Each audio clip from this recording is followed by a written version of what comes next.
neutron walks into a bar, orders a beer, or asks how much for a beer. Bartender says, "For you, no charge."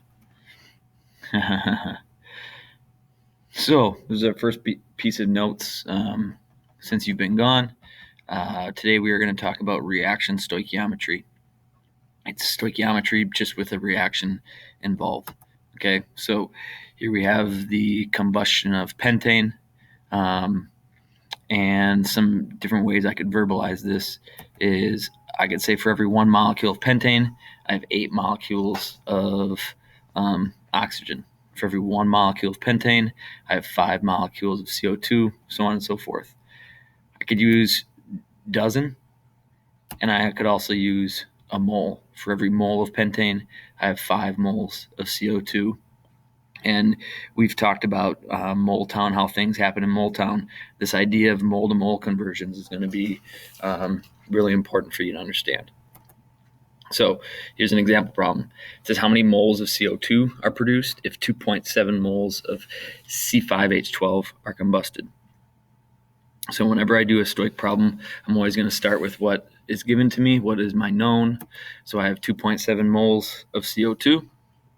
I want to know how many moles of pentane. I want to know how many moles of CO2.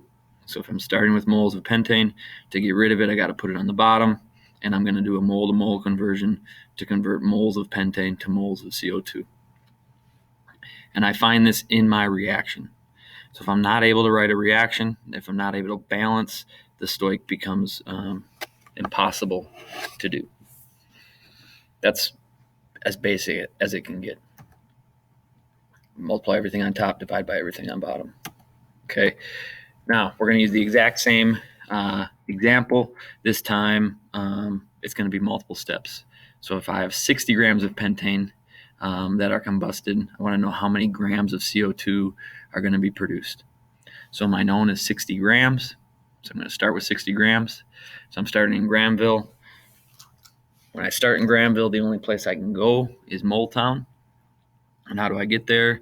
Interstate periodic table. So I look at my periodic table. Carbon weighs 12 grams. So 12 times 5. What is 12 times 5? 60 plus 12. I'm going to get 72 grams of pentane. Now I have moles of C5H12. I'm going to do a mole to mole conversion.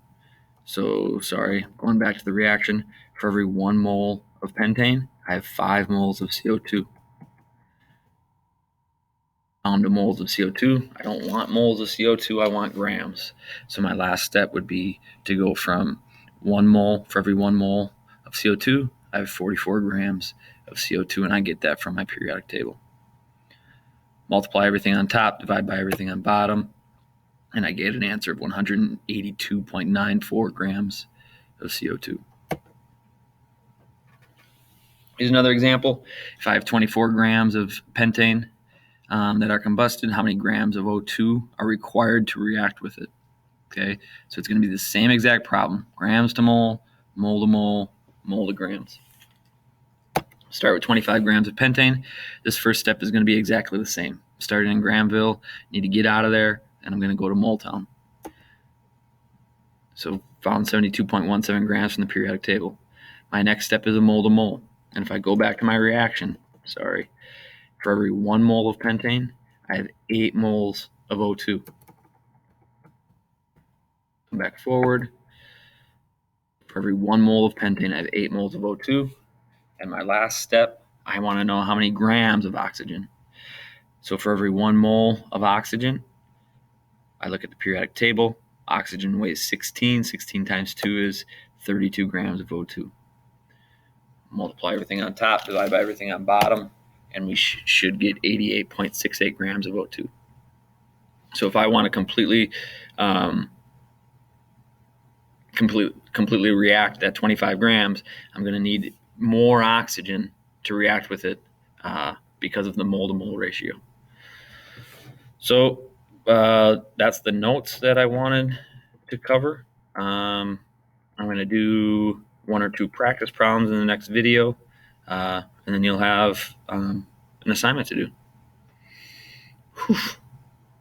2 slides of notes by myself in an empty classroom.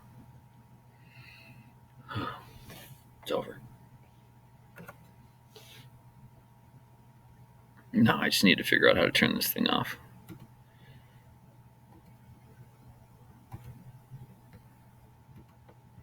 I'm getting there.